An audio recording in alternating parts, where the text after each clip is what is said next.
Martin, we like to just kind of like round out our guest interviews with kind of the same question to just get some better consistency. So the question that we normally ask is, I had a CTO recently say that he believes that the fight for privacy is dead and that we are very much now in the fight for security. And I would love to just get your thoughts on that. Do you still think there is a fight for privacy, or is it very much the fight for security now? It's funny that you told me what somebody else said, so now I'm trying to unseat that. But I actually somewhat agree, because I think that if, my opinion, especially considering that I used to be really privacy conscious and now I'm kind of getting lazy, and I'm like, well, Yeah. because it becomes a balance of what's more convenient and what's not. And that's always been, I think, with tech, what the question about privacy was, just before there was focus on privacy, people didn't read terms of service agreements. Nobody still does. At least a lot of places make you scroll to the bottom before you hit agree, but you can just zoop. Anyhow, I think that it's not fully dead, because if you really want to fight for it, you can still try. But with ubiquitous surveillance, so many metrics collection with all the applications you use, whether it's nefarious or not, like developers need those metrics to know how to make their stuff better. Yeah, I don't know if it's like fully dead, but for the average consumer, yeah, I don't think it's their focus. And people will hem and haw about it, including myself, and then just kind of shrug their shoulders. And you have to be very thoughtful about it in order to have any privacy at this point. And at that point, you're also probably going to start sacrificing certain stuff in your own life, as people just look at you as a tinfoil hatter and won't deal with you. Or like little things like, I'll go to some store, I didn't know this was even legal, but they're just like, we don't take cash. And I was like, what?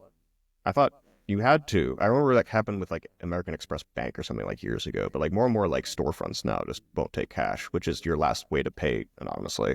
Yeah. I'm not even going to get into cryptocurrency, but Another session. No, I'm good. Anyways, No. But like my point being is, like, the choices that you used to have maybe 10 years ago to remain a little bit more anonymous. Your car, you don't have a smart car, like a car that connect to anything. It's like, I was having a conversation last night with my friend. I was like, the only thing that's programmable in my house would be like the old laptop I use as a game server for my friends. Like, my house is dumb. While he was sitting there debugging why his fridge wasn't working. And I was just like, I don't want an appliance with an API, man. Like, and honestly, that's because I'm lazy too. It's like, it's privacy. Yeah. I don't want my fridge connection to the internet, but also I'm just like, if it needs to be 2 degrees colder, I'm going to walk over, push down twice and walk away. Like, I don't want to have to fix. It's not. I already have enough to do at work. Yeah.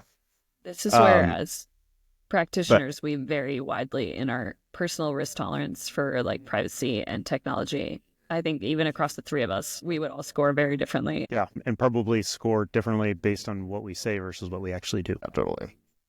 But to your question, Milo, I think that it's like there's still some options. I think they are starting to dwindle as more of tech just hooks its way into all of our lives more.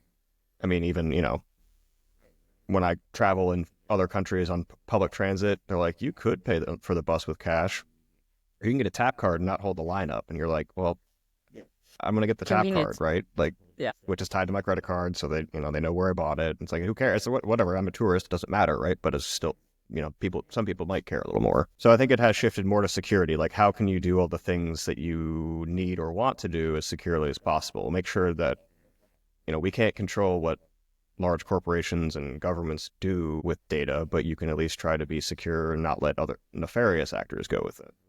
Love it. Let's end there. I love that. Yeah,